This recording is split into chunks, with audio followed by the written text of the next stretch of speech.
जय श्री कृष्णा। विश्वरूप में आज हम पिछली बार हमने 25 श्लोक पढ़े थे, है ना।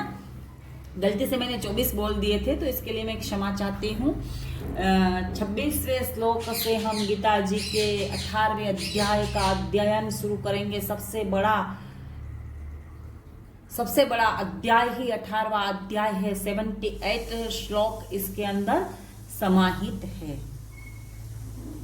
चलिए, और ज्ञान से बहुत ही भरपूर है। अगर आप प्रेयर पाना चाहते हो तो कमेंट में जय श्री कृष्णा, और प्रेयर करवाने वाले जिनके लिए आप प्रेयर पाना चाहते हो उनका नाम लिख दीजिए।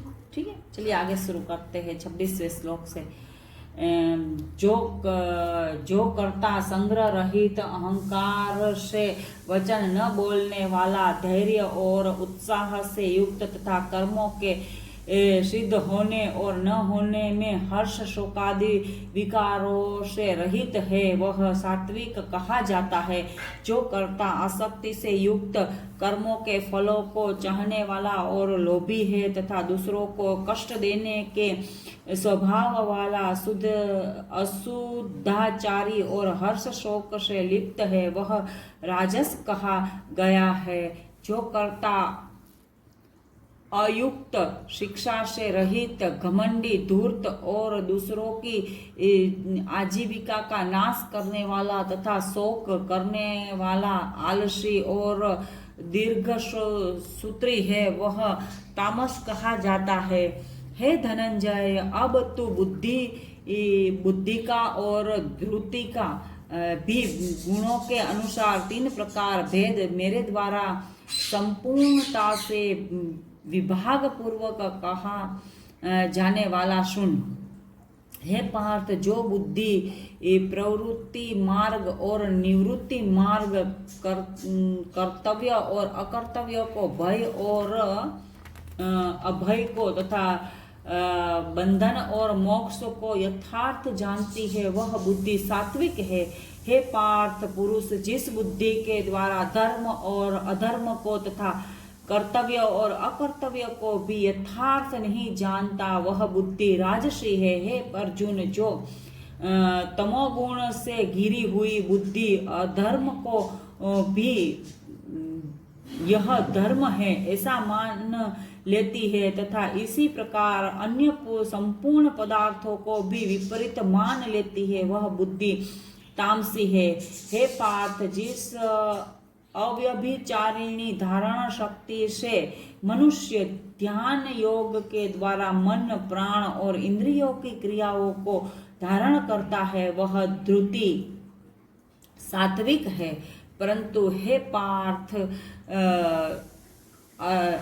हे पृथापुत्र अर्जुन, फल की इच्छा वाला मनुष्य जिस धारण शक्ति के द्वारा अत्यंत आसक्ति से धर्म, अर्थ और कामों के धारण करता है, वह धारण शक्ति राजसी है।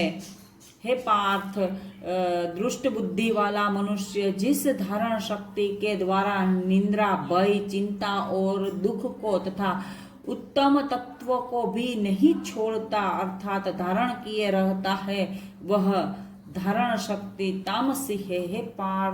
हे भारत श्रेष्ठ, अब 3 प्रकार के सुखों को भी तू मुझसे सुन। जिस सुख में साधक मनुष्य भजन, ध्यान और सेवादि से अभ्यास से रमण करता है और जिससे दुखों के अंत को प्राप्त हो जाता है, जो ऐसा सुख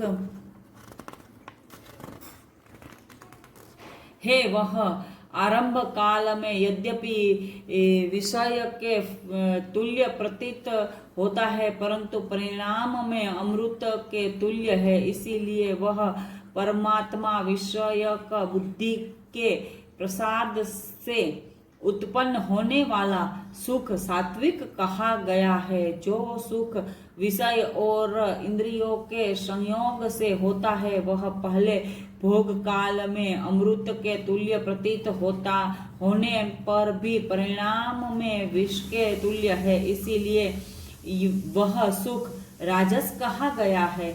जो सुख भोग काल में तथा परिणाम में भी आत्मा को मोहित करने वाला है, वह निद्रा, आलस्य और प्रमाद से उत्पन्न सुख तामस कहा गया है।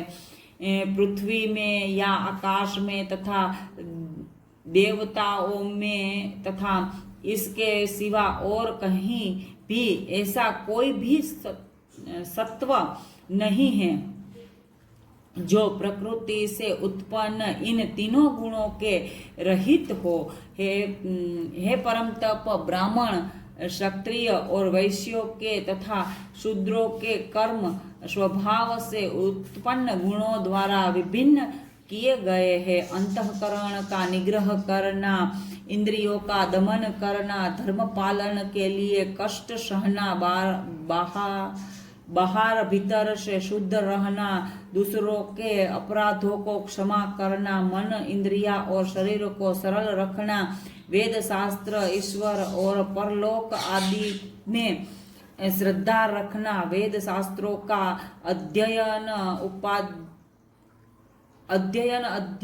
अध्यापन करना और परमात्मा के तत्व का अनुभव करना, ये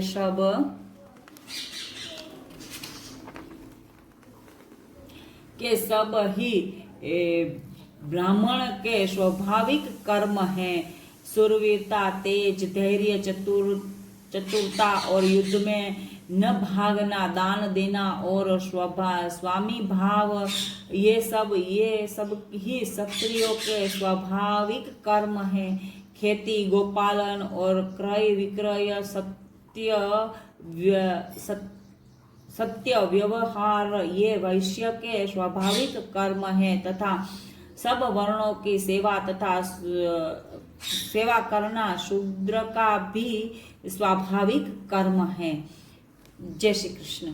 इसमें 4 वर्णों के कर्मों का उल्लेख परमात्मा ने किया है। 44 श्लोक तक हमने पढ़ा, 45वें श्लोक से आगे से पढ़ेंगे। जय श्री कृष्ण।